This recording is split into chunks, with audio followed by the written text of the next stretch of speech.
I never thought I'd be telling this story, but here I am. My name is Piper, and I was 24 when everything in my life turned upside down. Back then, I had what most people would call a pretty good setup, a steady job as a manager at a decent company, my own rented apartment, and a boyfriend I was head over heels for. Jake and I had been dating for 6 months, but it felt like we'd known each other forever. He was charming, successful, and seemed to tick all the boxes. We'd talk for hours about everything and nothing, planning our future together. Things were getting serious, and I felt like I was living in a dream. "I think it's time you met my family," I told him one evening as we were cuddled up on my couch, watching some forgettable Netflix show. "They're going to love you. Even my sister will have to admit you're perfect." My sister, Emma, was 22 and had just graduated from college. She was still living with our parents, trying to figure out her next move. We'd always been close growing up, despite the 2-year age gap, but lately, she'd been distant. I chalked it up to post-graduation stress and her job hunt frustrations. The dinner with my family was set for the following weekend. I spent hours getting ready, wanting everything to be perfect. Jake brought wine and flowers, making my mother beam with approval from the moment he walked through the door. "Oh, Piper," Mom gushed, pulling me aside in the kitchen, "he's absolutely wonderful. Such good manners, and so handsome too." I noticed Emma rolling her eyes and letting out a small snort from her place at the counter, but I ignored it. She was probably just jealous that I had my life together while she was still finding her footing. The evening went better than I could have hoped. Dad and Jake bonded over their shared love of golf, Mom couldn't stop praising his career achievements, and even Emma's attitude seemed to thaw slightly by dessert. As we were leaving, Mom hugged me tight and whispered, "Don't let this one get away, sweetheart." Within weeks, Jake and I were talking about marriage. It wasn't a traditional proposal, we just kind of fell into the conversation naturally one night over dinner. "We could do it in 6 months, he suggested, reaching across the table to take my hand. "Nothing too fancy, just family and close friends." My parents were overjoyed when we told them. They immediately insisted on paying for half the wedding expenses, with Jake's parents covering the other half. Emma sat quietly through the entire conversation, picking at her food and occasionally making these little huffing sounds that everyone pretended not to notice. The next 5 months were a whirlwind of wedding preparations. Every spare moment was filled with decisions about flowers, cake tastings, venue visits, and endless meetings with vendors. I was running myself ragged trying to balance my job with wedding planning, often staying late at the office to meet with our wedding organizer. That Tuesday started like any other. I had a morning meeting with the florist and was supposed to work late again to finalize the reception timeline with our coordinator. But around 2 p.m., I developed a splitting headache. My boss took one look at me and sent me home. I thought I'd surprise Jake. He usually worked from home on Tuesdays, and I figured we could order takeout and have a quiet evening together. Maybe he could help me with some of the wedding tasks that were piling up. The apartment was quiet when I unlocked the door, but I heard muffled sounds coming from our bedroom. I assumed Jake was on a work call, he often took them in there for better sound quality. I'll never forget what I saw when I opened that door. Jake and Emma, tangled in our sheets. My sister. My fiance. In our bed. Time seemed to stop. The world narrowed to that single moment, that single image that would be burned into my memory forever. Emma didn't even have the decency to look ashamed. She just stared at me with this almost bored expression, like I was interrupting something trivial. "Piper," Jake started, scrambling to get up. "Baby, I can explain." Something inside me snapped. Without a word, I walked to the closet, grabbed their clothes, and marched straight to our third-floor balcony. "Piper, don't," Jake called out, but it was too late. I'd already thrown everything over the railing, watching with grim satisfaction as their clothes scattered across the parking lot below. "Get out," I said, my voice eerily calm. "Both of you, now." Emma had to wrap herself in another sheet from our bed because all her clothes were now decorating the asphalt 3 stories below. The sight of her trying to maintain her dignity while shuffling toward the door in nothing but Egyptian cotton would have been funny if I hadn't felt like I was dying inside. As soon as they were out, I slammed the door and collapsed against it, sliding down to sit on the floor. I don't know how long I sat there, trying to make sense of what had just happened. The sun was setting when my phone rang. Mom's name flashed on the screen. For a moment, I felt relief. Surely she was calling to comfort me, to tell me everything would be okay. I couldn't have been more wrong. "How dare you humiliate your sister like that," she hissed as soon as I answered. "Throwing her clothes out the window? Making her walk out in a sheet? What were you thinking?" I couldn't believe what I was hearing. What was I thinking? What was she thinking? She was in bed with my fiance. "You're always so dramatic, Piper." "This is exactly why." "Mom," I cut her off, my voice stronger than I felt. "The wedding is cancelled. I'll contact the vendors tomorrow." "No, you won't," she interrupted, her tone unnaturally calm. "The wedding is still happening. Your father and I talked it over with Jake's parents. We spoke with Jake and Emma too. The wedding will proceed as planned. Emma will take your place." 5 words, 5 simple words that felt like a physical blow. I actually checked to see if I was bleeding. Surely something that painful must leave a mark. "You can't be serious," I whispered. That's insane. You can't just." "We've paid for half this wedding," Mom cut in sharply. "Jake's parents have paid for their half. Everything is booked and paid for. We're not throwing all that money away just because you're having a tantrum." "A tantrum?" My voice rose with each word. "My fiance and my sister were in my bed. How is that a tantrum?" "Piper," she sighed, like I was a child refusing to share my toys, "you need to grow up and stop being so emotional about everything. These things happen." The line went dead. I don't remember much of that night. I know I cried until I had no tears left. I know I screamed into my pillows until my throat was raw. I know I threw up twice, my body physically revolting against the betrayal. The morning sun found me curled up on the bathroom floor, still in yesterday's clothes. My phone had been buzzing periodically, but I couldn't bring myself to look at it. Finally, around 9 a.m., I saw my cousin Sarah's name flash across the screen. "Piper," her voice was hesitant. "I just got off the phone with your mom." She paused, and I could hear her struggling to find the right words. "She's been calling everyone in the family." My stomach dropped. "What's she saying?" "She's telling everyone that Jake broke up with you because he fell in love with Emma. She's saying it was all very civil and mature, but you're not handling it well." Sarah's voice got quieter. "They're telling everyone the wedding is still on, just with Emma instead." I closed my eyes, willing myself not to throw up again. "What else?" "They're telling everyone not to contact you for a while. They're saying you're behaving inappropriately and need time to process things properly." The bathroom tiles were cool against my forehead as I leaned against the wall. My entire family was being turned against me. My parents were painting me as the villain in their twisted narrative. They were protecting my sister, my cheating, betraying sister, while isolating me. Fury burned through me that morning, but it wasn't the destructive kind.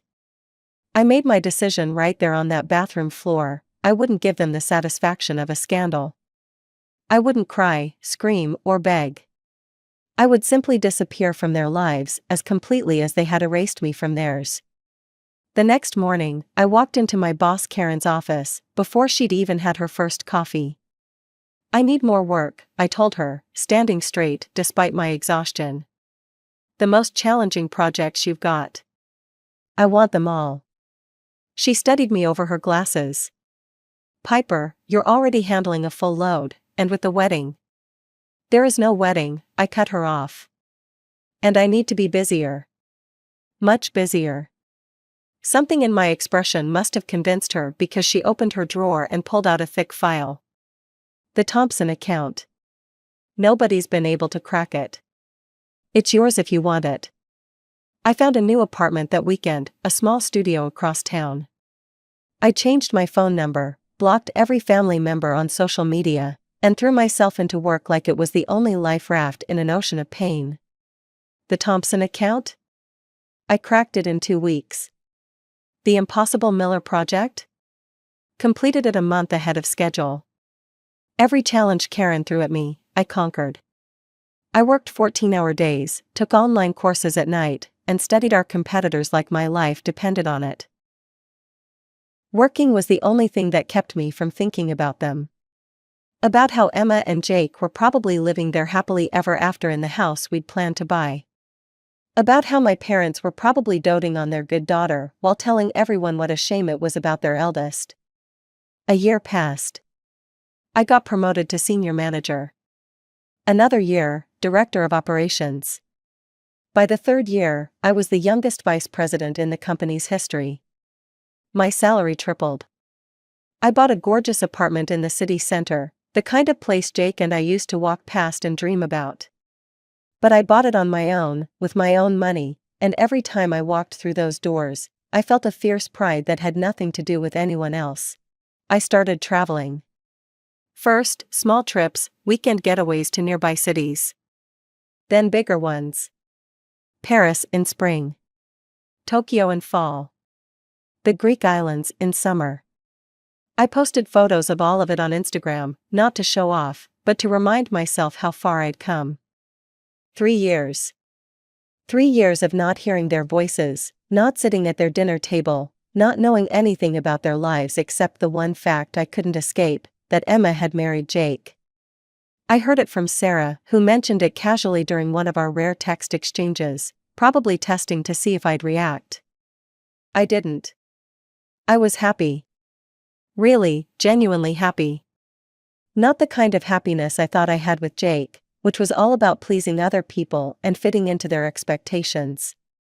This was a deeper contentment, one that came from knowing exactly who I was and what I was capable of. Or at least, I was happy until my phone rang one ordinary Tuesday afternoon.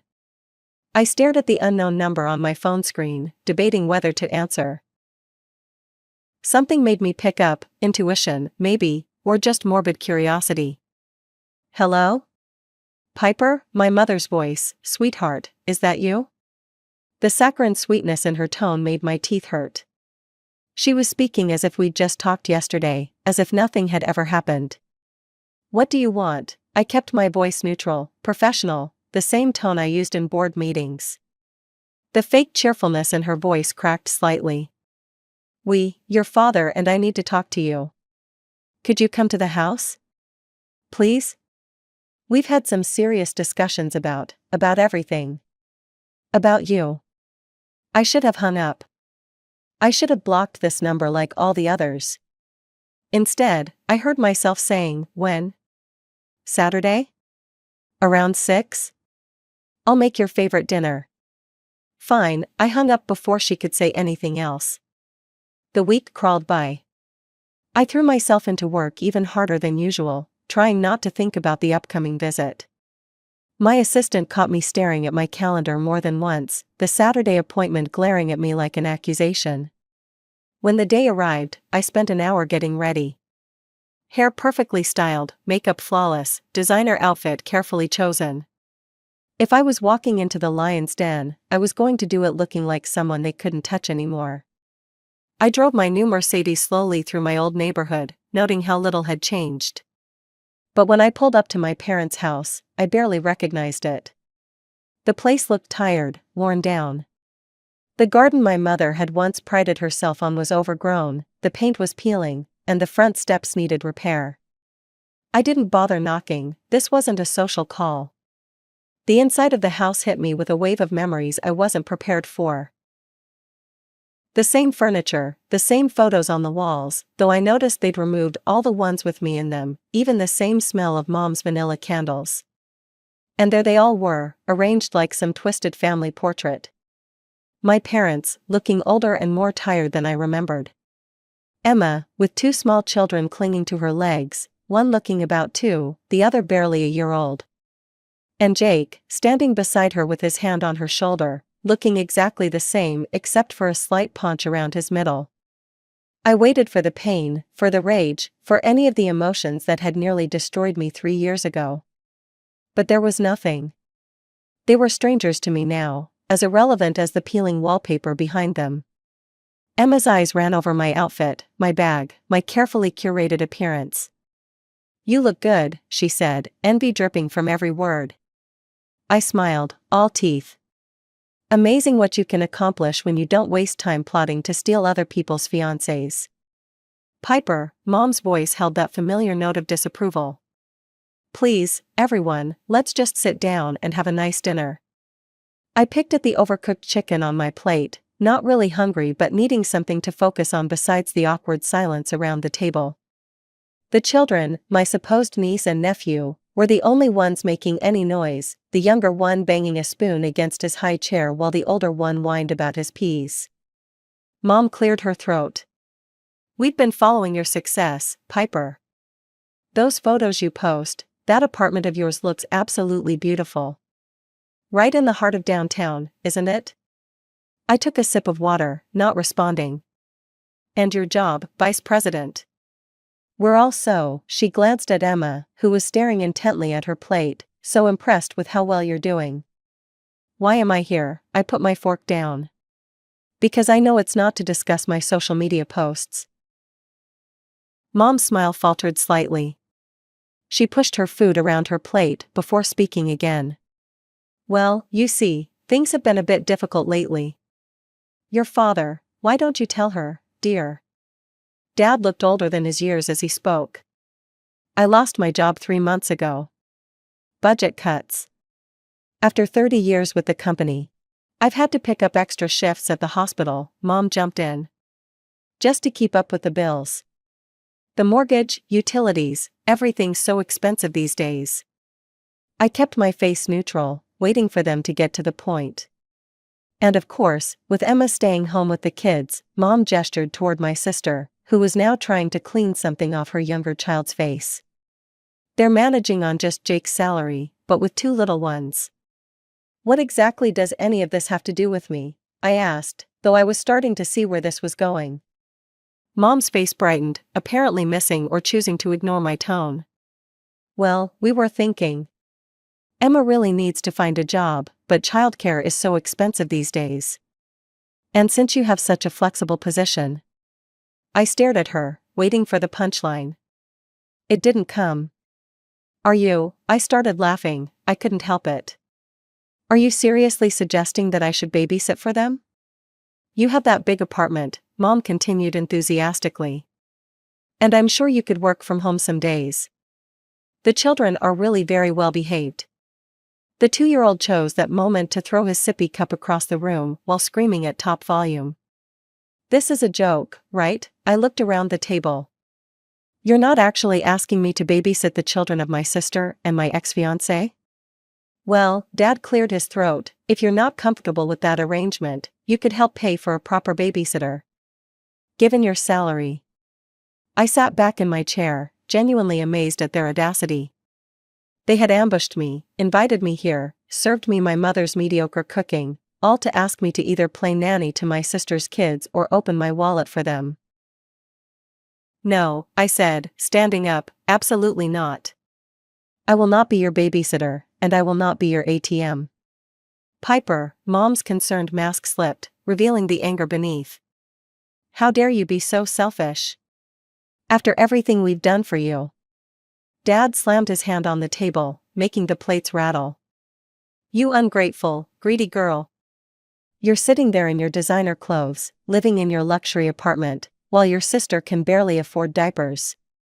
"My sister's financial situation is not my problem," I said, my voice ice cold.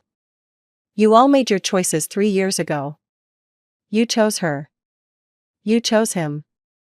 You made it very clear where your loyalties lay. Now you get to live with those choices." I walked out to the sound of their screaming, their voices following me down the driveway. Jake had the sense to stay quiet, but I could hear my parents calling me every name in the book while Emma wailed about her children. I thought that would be the end of it. I was wrong. The next morning, my phone started blowing up with notifications. Mom had posted a lengthy screed on Facebook about her heartless daughter who had forgotten her roots and abandoned her struggling family in their time of need. The comments started rolling in immediately. How could she be so cruel to her own sister? Those poor babies need their aunt. Money changes people. These were coming from relatives who knew what had happened 3 years ago. People who had seen the whole drama unfold. And yet here they were, piling on, sending me private messages about how I needed to get over it and help my family. I blocked them all, every single one. Aunts, uncles, cousins, they disappeared from my social media one by one. I didn't bother explaining or defending myself. They had chosen their side long ago. But my family wasn't done. I was in the middle of a meeting with our biggest client when my assistant burst in, looking panicked. "Miss Parker, I'm so sorry to interrupt, but your family is in the lobby. Your sister has 2 crying children with her, and your parents are demanding to speak to Mr. Davidson." I apologized to my client and rushed to the lobby. Sure enough, there they were, Mom and Dad making a scene at the reception desk while Emma stood there with both kids, who were screaming their heads off. People were staring. Phones were out, recording. "We demand to speak to whoever's in charge," Dad was shouting. "She can't treat her family this way. We'll see what her boss has to say about this." I walked up to the head of security, Marcus, who was already moving toward the situation. "Those people are not allowed in this building," I said clearly. "Please remove them." I watched as Marcus efficiently cleared them from the lobby, their shouts echoing off the marble floors. He came back to me afterward, looking concerned.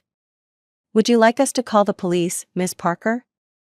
"No," I said, straightening my jacket, "just make sure they're on the banned list. They're not to be allowed in the building under any circumstances." They didn't stop. Somehow they got my new address. I came home one evening to find them camped outside my building's entrance. Emma was there with the kids again, using them as emotional blackmail while Mom and Dad tried to force their way in behind other residents. "We're not leaving until you help your sister," Mom shouted as I called building security. They showed up at random times after that, pounding on my door, screaming through it about family obligations and what a horrible person I was. I started taking different routes home, varying my schedule, looking over my shoulder everywhere I went. It was when they started contacting my colleagues and business associates that I finally broke. I'd been trying to handle it on my own, thinking they'd eventually give up, but they were escalating instead of backing down. I called my cousin Sarah, who'd remained neutral through everything, and asked for a recommendation. "I know a great lawyer," she said. "She handles family cases, restraining orders, that sort of thing. Her name's Michelle Torres." Michelle turned out to be exactly what I needed: tough, practical, and completely unfazed by family drama. She helped me organize everything: screenshots of every message, security footage from my building and office, witness statements from my doorman and colleagues, copies of their social media posts, records of every attempt they'd made to contact me after being told to stop. "We're asking for a restraining order," Michelle explained as we prepared for court. "They'll be legally barred from approaching you, your home, or your workplace.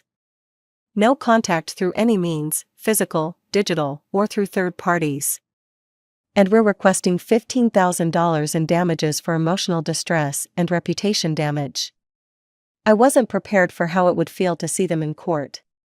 They looked smaller somehow, less threatening under the fluorescent lights. Emma had left the kids at home for once, though she still managed to cry on cue when called to testify. Their defense was weak. They were just trying to help their daughter reconnect with her family. They were worried about me. They just wanted me to see my nephews.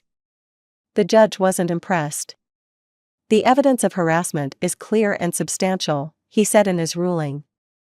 "The restraining order is granted in full. The defendants are to have no contact with the plaintiff through any means, direct or indirect." The court awards the requested damages of $15,000. "This is ridiculous," Mom jumped up, screaming. "We're her parents. We have rights." "You ungrateful trash," Dad shouted at me. Emma dissolved into hysterics, wailing about her children again. The judge's gavel cracked like a gunshot. One more outburst and I'll hold you all in contempt. Furthermore, given your behavior in my courtroom, I'm adding a $5,000 fine for each defendant. That was 6 months ago. The restraining order works, they can't come near me, contact me, or post about me online. The damages and fines hit them hard financially, from what Sarah tells me, though I try not to think about them at all. I don't know what they're doing now. I don't know if Emma and Jake are still together, if the kids are growing up happy, if my parents have learned anything from all this. And the beautiful thing is, I don't care. I wake up each morning in my peaceful apartment, go to my job that I love, and live my life on my own terms. They say living well is the best revenge. But I'm not even interested in revenge anymore. I'm just living well, and that's more than enough.